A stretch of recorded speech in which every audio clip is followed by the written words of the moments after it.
Dans toutes les entreprises, les employeurs doivent organiser des élections professionnelles.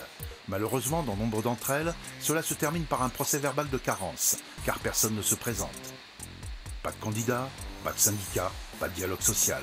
L'UNSA ne se résout pas à cette situation, d'autant que la loi du 20 août 2008 a largement simplifié la création de sections syndicales et le dépôt de listes électorales. Démonstration. Pour créer une section syndicale dans une entreprise de plus de 50 salariés, il faut au moins 10 syndiqués. Il suffit d'être 2 adhérents pour pouvoir créer une section syndicale dans son entreprise. 2 salariés envoient leur adhésion à la fédération UNSA de leur secteur d'activité. Ensuite, on procède à la désignation d'un représentant de la section syndicale par courrier recommandé, envoyé par la fédération UNSA à la direction de l'entreprise. Et le tour est joué. Le responsable de la section syndicale a le même rôle qu'un délégué syndical. Seul le délégué syndical a le pouvoir de négocier les accords dans l'entreprise. Pour être délégué syndical, il faut que la liste ait obtenu plus de 10% aux élections du comité d'entreprise. Dans ce cas-là, la fédération de l'UNSA désigne le délégué syndical auprès de la direction de l'entreprise. Le responsable de la section syndicale est un salarié protégé. Oui, le responsable de la section syndicale est un salarié protégé. Il bénéficie de 4 heures de délégation par mois. Il peut tracter et afficher dans l'entreprise. Il participe de droit au protocole de négociation préélectorale.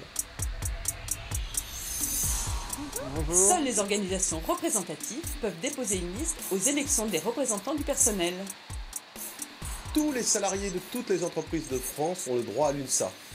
L'UNSA peut présenter des listes dans toutes les entreprises. Il n'y a même pas besoin d'avoir de section syndicale pour cela.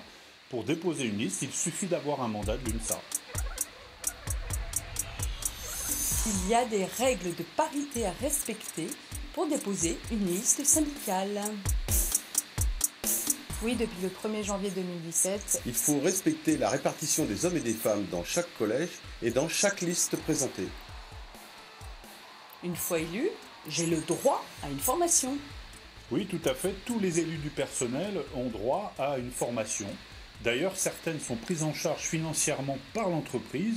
C'est le cas pour les élus du comité d'entreprise ou les membres du CHSCT. L'UNSA dispose d'un centre de formation agréé qui s'appelle le CEFU et qui propose des formations pour les élus du personnel, les délégués des comités d'entreprise, les membres du CHSCT. Si j'adhère à l'UNSA, j'aurai de l'aide pour mes négociations. Et donc on voudrait monter une section pour préparer les Être élections. syndicaliste à l'UNSA, c'est pas être un syndicaliste isolé. Parce que préparer des négociations, négocier, apporter des solutions, faire des propositions, ça demande de l'expertise. L'Union, la fédération peuvent nous apporter du soutien, de la documentation, une formation, parce qu'on est ensemble plus forts. Les salariés qui s'engagent dans le syndicalisme, dans les entreprises, ils ont besoin d'un espace de liberté, d'un espace d'autonomie. Et je crois qu'à l'UNSA, on offre cet espace syndical autonome.